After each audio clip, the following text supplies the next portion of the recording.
All right. Welcome back to All Cars, y'all. My name is John, and it is time for another reaction video. This week, I have chosen the 1988 Mitsubishi Galant Sigma.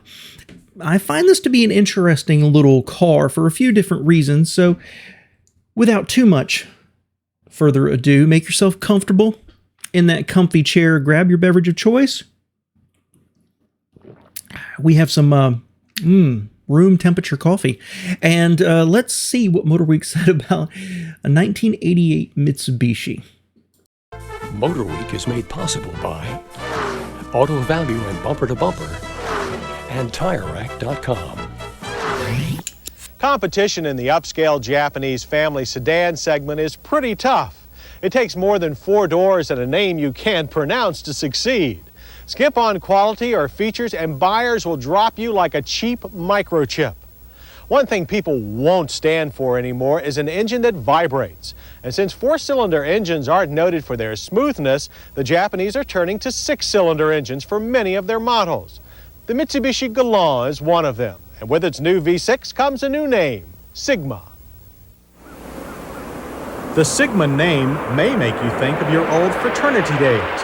That is intentional. This upmarket Japanese sedan is aimed at the college-educated professional who typically buys spirited, prestigious German cars. But unlike its German competitors, the Galant Sigma is not the sports sedan Mitsubishi imagines it to be. The first Galant was, and this Sigma remains, a family car filled with high-tech luxuries with an air of sporting desire. To that end, the styling is firmly in the family car mold. Okay, before they go on. Yuck. This is... Okay, so I want to say something about Mitsubishi first. They went through somewhat of a styling renaissance. And produced some extremely attractive cars. You think about the Mitsubishi Eclipse, the 3000 GT, the later Galants. They were at least equal to the Camry and the Accord. I think they were substantially better looking, and some of their other cars did as well. I thought the Colt got, well, it wasn't the Colt, but you get the idea. I thought it got a little goofy looking. This looks like a hodgepodge of the most generic elements of almost anything. I mean, the rear here, it's Toyota Cressida, maybe Nissan, I don't know. The front, generic. The greenhouse, generic. I mean, for all the world, and they've even got the rear wheel arches here. They even truncated the wheel arches off, which is a styling feature that I absolutely despise.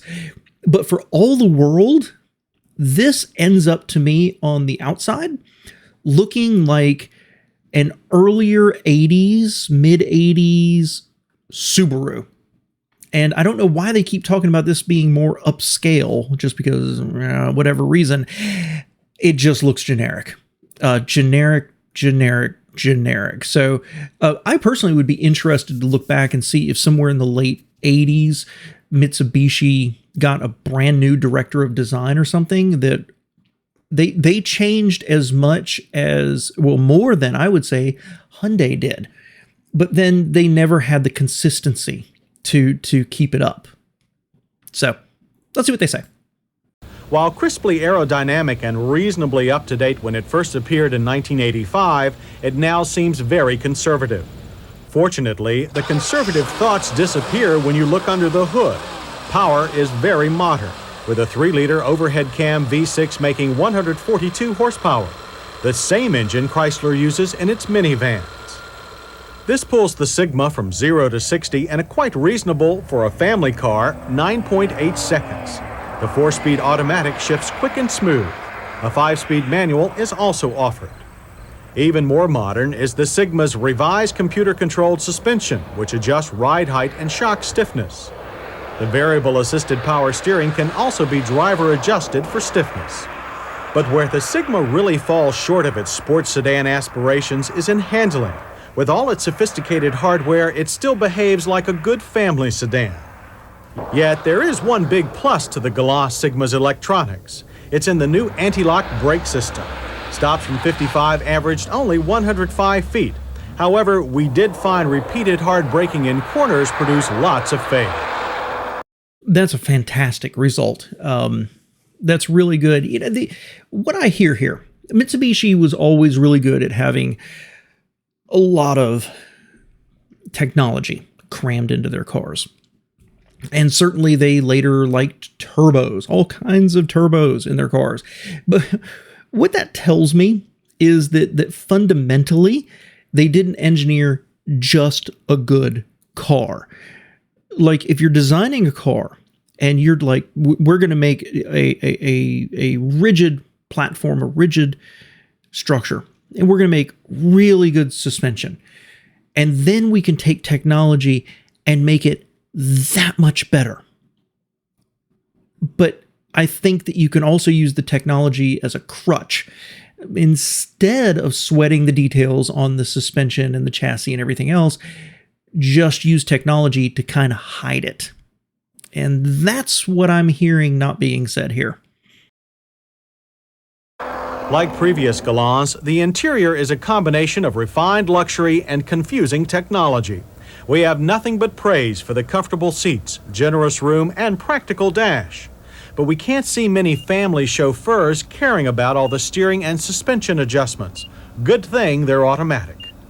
The $20,000 Galant... Well, okay, so they moved on. Interior, yuck. Take those seats out, and they look fantastic.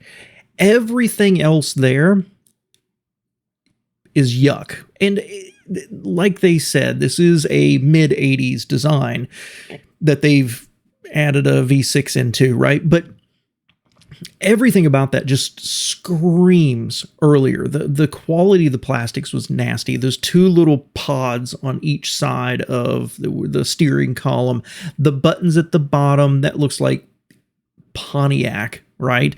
And then the center console that looks like, I think it was the radio, was way far down there. That is a nasty Japanese interior. It really is. That looks like a much, much older car than it is. I'll say that at the end. I have a strong feeling here, and I'll say it at the end. Sigma is very much an upmarket sedan. And regardless of what we think of all its bells and whistles, it is proving to be popular. It's just that by themselves, all the electronics in the world can't turn a good family car into a great sports sedan.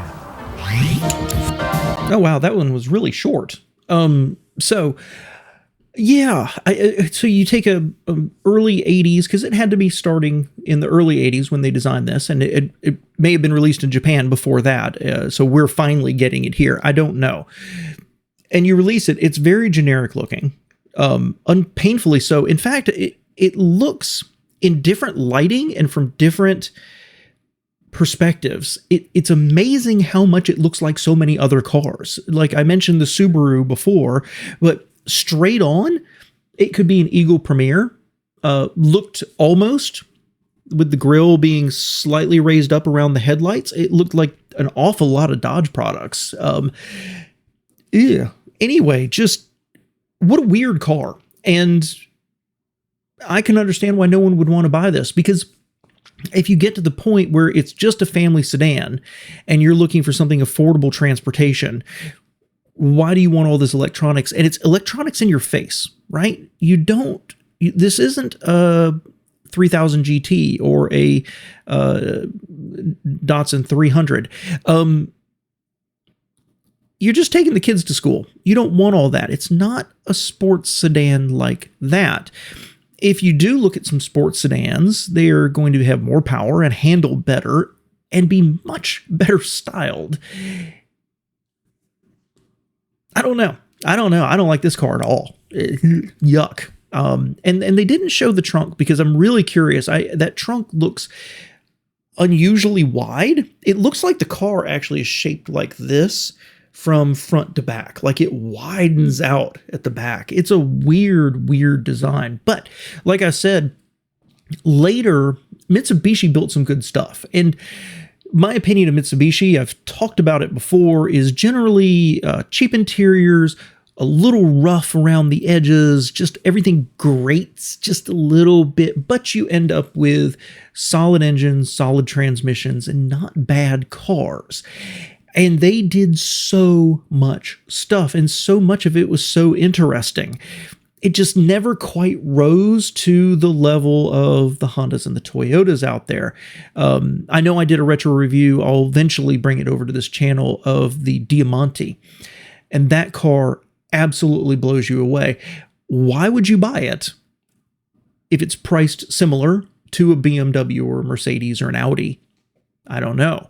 Except it's possibly as good as some Lexus Infiniti Acura at the time, with a lot of technology, but it still had the Mitsubishi name associated with it and Mitsubishi dealers. And that's Mitsubishi. I almost feel sorry for them, because they did so much right so many times, but it felt like it was always one-hit wonders. Let me know what you think below, guys.